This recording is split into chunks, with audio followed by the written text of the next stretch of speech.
प्रस्तुत है आप सभी के सामने हमारा एक छोटा सा नाटक। क्या आप लोगों ने कभी एक पल रुक कर अपने आसपास की हवा को महसूस किया है? वो हवा जो हमें कभी दिखाई नहीं देती पर हर पल हमारे साथ रहती है, हर हमारी सांस के साथ हमारे अंदर जाती है और हमारे जीवन जीने में हमारी मदद करती है। वो हवा जो हमारी जिंदगी को बनाए रखती है, वही हवा शायद ही कभी आपने उसके बारे में बैठकर सोचा होगा। ये सोचा होगा कि क्या वह ठीक है, क्या वह अभी भी पहले की तरह स्वच्छ और साफ है। कभी कभी वही हवा जो हमें जिंदा रखने में मदद करती है और अब वही हवा हमें बहुत ज्यादा बीमार कर रही है। तो आज की हमारी ये कहानी किसी एक इंसान की नहीं, किसी एक परिवार की नहीं, लेकिन ये कहानी है आपकी, हमारी और हम सबकी। तो आज हवा खुद कुछ कहना चाहती है अपने दुख दर्दों के बारे में और हमें हमारी जिम्मेदारियां बताना चाहती है।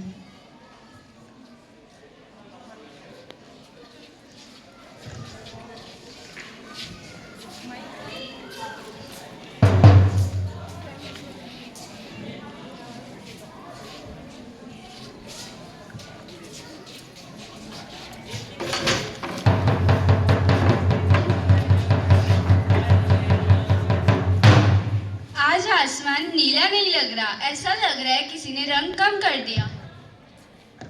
हाँ, जब से मैं फॉरेन से आया हूँ तब से मुझे सांस लेते समय सीने में भारीपन सा लग रहा है। क्या हो गया यहाँ की हवा को? मैं न्यूज़पेपर पढ़ रहा था, वहाँ पे दिल्ली का AQI लेवल 400 के पार हो गया है। अरे चिक्की, स्कूल से आ गई तू? चल खेलना बंद कर और गेट भी बंद कर दे। आज हवा कुछ सच में ठीक नहीं लग रही। हमारे समय में ऐसा नहीं होता था। पहले तो सुबह की हवा हमें खुद ही जगा देती थी। दादी, तब हवा कैसी थी? हवा, पहले की हवा तो ठंडी साफ, जैसे हमारी दोस्त हो, एकदम अच्छी।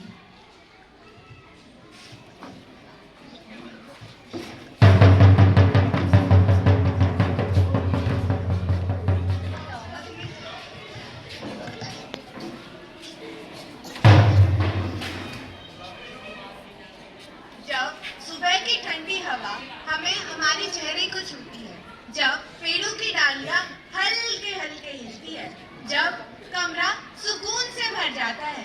हाँ, ये सब हमारी वजह से होता है। हम हवा हैं। मैं अमीर गरीब कुछ नहीं देखती, ना धर्म, ना जात, ना सरहदें पहचानती हूँ। मैं तो सबको एक सांस में जोड़ती हूँ। पहाड़ों से मैदानों तक, शहरों से गांवों तक, हर दिल तक पहुँचती हूँ। पर अब मैं थक गई हूँ। धुआं, धूल, जहर और शोर उठाते उठाते। अब जब मैं गले लगाती हूँ, लोग खांसते हैं। जब मैं खिलखिलाती हूँ, लोग सिसकते हैं। और सबसे बुरा तब लगता है जब इंसान मुझ पर गुस्सा करता है और खुद को नहीं देखता। मैं जो पहले जीवन देती थी, अब बीमारी का कारण बन गई हूँ। देखो, ये कैसी विडंबना है। जिसे खुद सबको जीवित रखना था, वही अब जहर बन गई हूँ। मेरा मन अभी भी आशा से भरा है। तुम मुझे थोड़ा प्यार दो, मैं तुम्हें फिर से अपने पुराने रूप में लौट मिलूंगी, साफ, हल्की और जिंदा। मैं तुम्हारे फेफड़ों में फिर से ताजगी भरूंगी।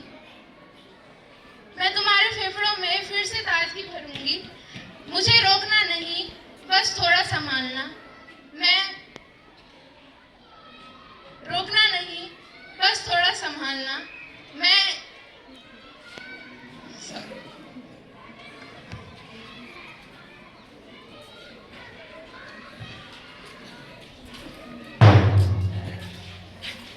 क्या तुमने सुना?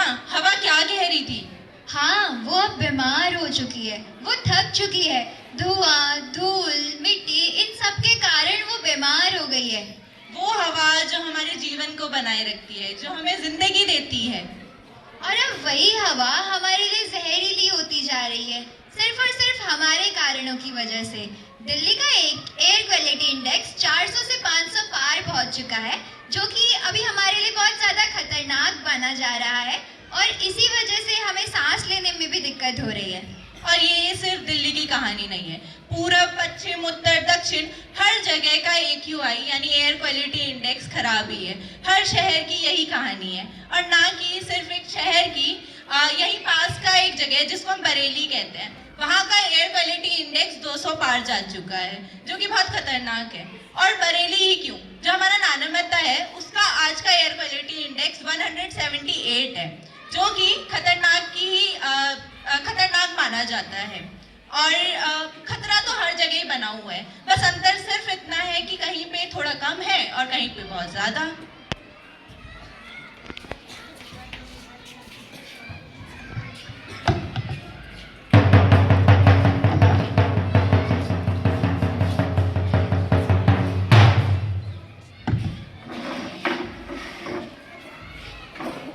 डॉक्टर डॉक्टर, देखो मेरे बच्चे की हालत कितनी खराब है।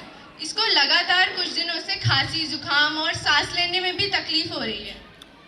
अरे आप अकेली नहीं हैं, आजकल आधे शहर के बच्चे यही झेल रहे हैं। समस्या लोगों की नहीं, हवा की है। हवा की? तो क्या ये बस खांसी और जुकाम तक की बात है? काश बात इतनी ही होती। आज हवा दिल तक असर कर रही है और धीरे धीरे फेफड़ों को जकड़ रही है। तो क्या इसका कोई इलाज दवाई से नहीं हो सकता? इलाज है, पर किसी हॉस्पिटल में नहीं, बाहर खुले आसमान में और हमारे व्यवहार में। अगर साफ हवा होगी तो दवा की जरूरत कम पड़ेगी। तो क्या अगर हम हवा को साफ रखें तो हम खुद को और अपने परिवार वालों को भी बचा सकते हैं? बिल्कुल, साफ हवा ही सबसे बड़ा इलाज है। अच्छा, तो अब हम चलते हैं। ध्यान रखिएगा।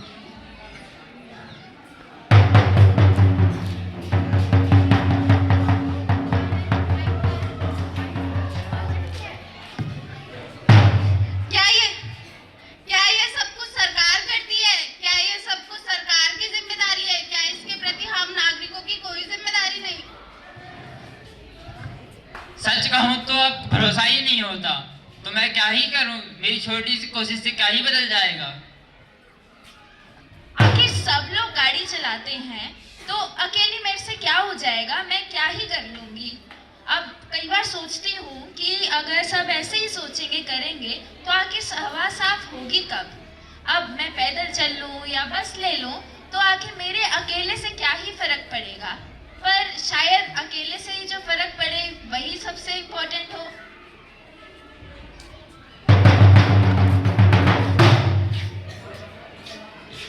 सुना आपने हमारे नागरिकों को? उनका कहना है कि ये तो सारी सरकार की जिम्मेदारी है। और तो और कोई कहता है मेरे अकेले के करने से क्या ही होगा। और इन सब चक्करों में वो वही करते आ रहे हैं जो वो करते हैं। बिल्कुल, और इन्हीं कारणों की वजह से हमारी जो हवा है वो और भी ज्यादा जहरीली होती जा रही है। हमारे संविधान का आर्टिकल 21 कहता है कि हर इंसान को जीवन जीने का अधिकार है, ना सिर्फ किसी तरह जिंदा रहने का, लेकिन एक ऐसी जिंदगी जीने का जिसमें हवा, पानी और हमारा वातावरण साफ हो।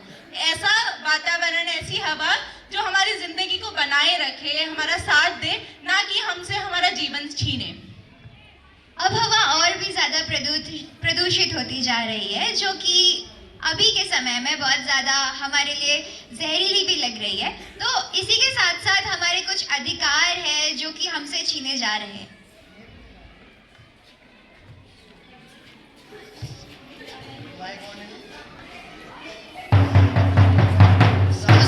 समस्या बड़ी तो है, क्या हम एकजुट होकर समस्या का समाधान नहीं कर सकते? अगर हर कोई अपनी अपनी जिम्मेदारियां अच्छे से निभाए तो हम हवा को क्यों नहीं अच्छी कर सकते हैं। कूड़ा जलाना और पेड़ काटना और पब्लिक ट्रांसपोर्ट का यूज ना करना क्यों शुरू कर दिया है?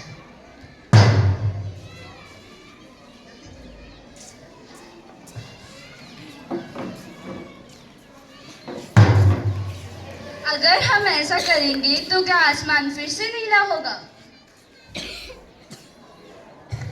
जरूर होगा। हम चीजों को जैसा रखेंगे चीजें वैसी ही होंगी।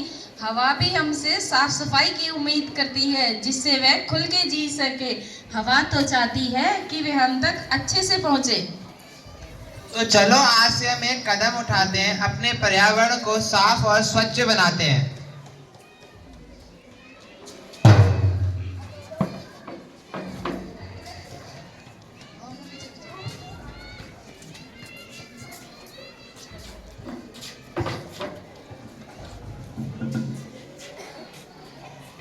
तो ये हमारी क्लास की एक छोटी सी कोशिश थी। हमने कुछ महत्वपूर्ण संकटों को जो अभी हमारी धरती पर हैं, जिसमें एक एयर पोल्यूशन बहुत बड़ा खतरा है हमारे सामने, और उस खतरे को हमने इस नाटक के जरिए पिरोने की कोशिश करी थी। मैं एक आपके सामने पोइट्री शेयर कर रहा हूँ। अदनान कफील दरवेश की एक पोइट्री है। वो लिखते हैं, वो प्यार करेंगे एक दिन उन सब से, वो प्यार करेंगे एक दिन उन सब से जिनसे तुमने उन्हें नफरत करना सिखाया है। वो तुम्हारी दीवारों में छेद कर देंगे एक दिन और आर पार देखने की कोशिश करेंगे। वो सहसा चीखेंगे और कहेंगे, देखो उस पार भी मौसम तो हमारे यहाँ जैसा ही है।